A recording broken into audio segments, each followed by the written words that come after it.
sa Deiphao ne hai bo Teisa harao mayo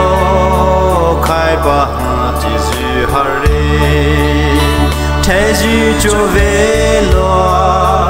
aliizii veayu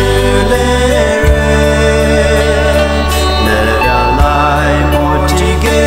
liveamo shalouhoe Naonaomai hiiti Liishi-a motige liiveamo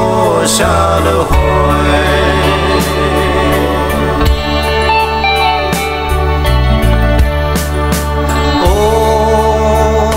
Poumai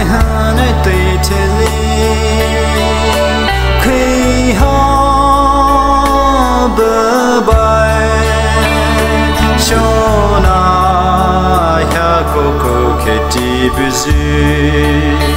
Shona Naonaomai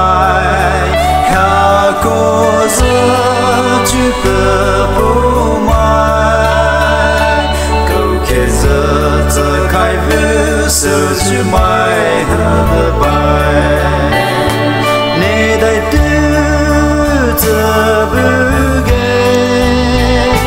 Remember so shalouhoe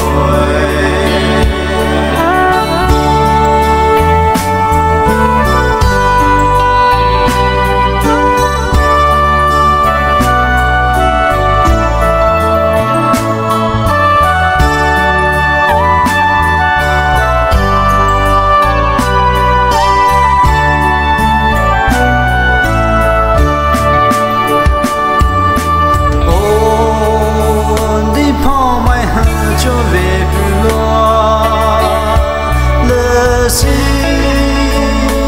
lere Teisa da hiiveamo hei-a bukini Liishi-a